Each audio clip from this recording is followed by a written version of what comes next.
I can't believe I'm stressing this much over a game up against Spurs, man. Top Spur?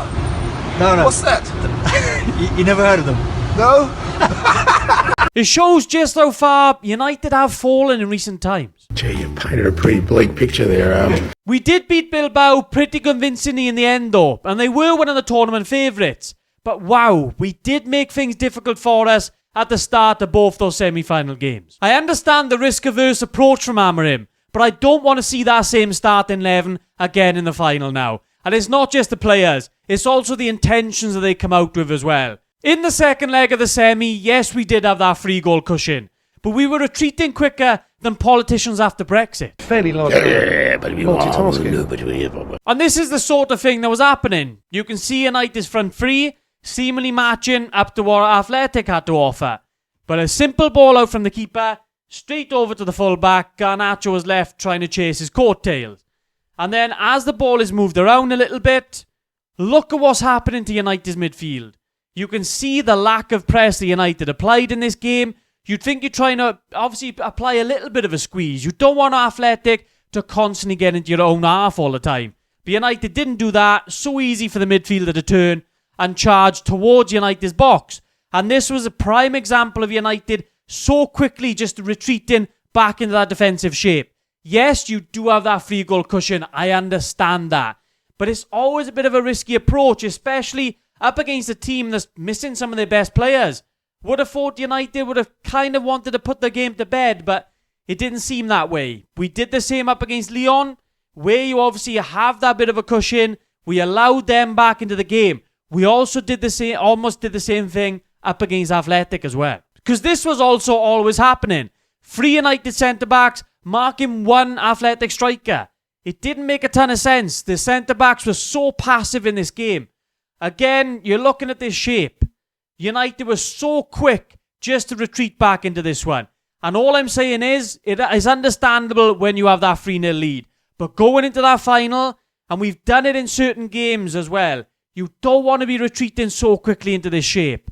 United have a tendency to do it. Amorim himself has said that. So I just want United to come out with a bit more intent in that final. Our best games under Amorim have come when we've been more aggressive, when our centre-backs have stepped up into midfield to try and block those passing lanes, to try and put a bit of pressure on the opposition. And simply, United have played best under Amorim when we've had a few more attacking players on the pitch.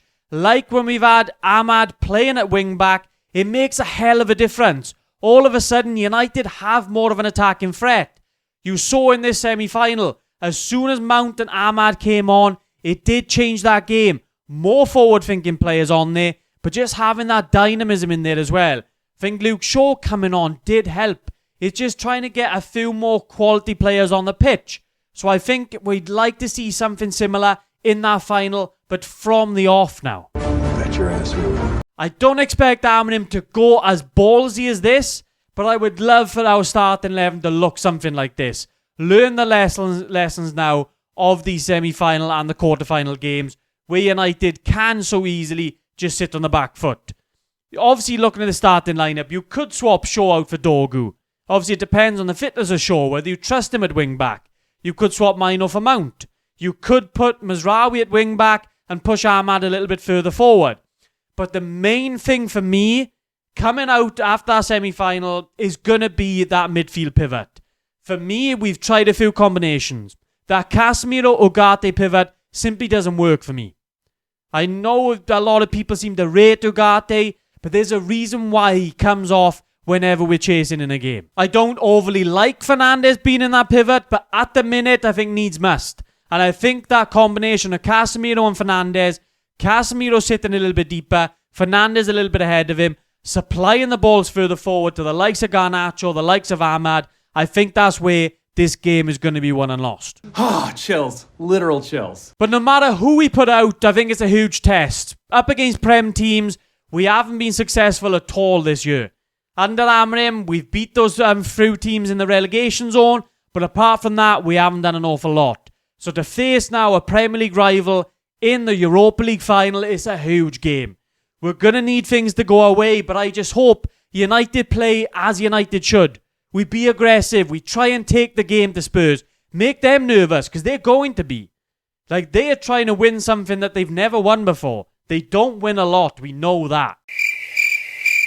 So let's not let them dictate the game. Let's try and take the game to them.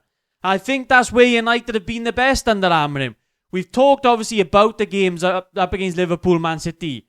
But away from home, up against those teams, United were quite aggressive. Our centre-backs did step up at times. Obviously, there's going to be times where you have to sit a little bit deeper.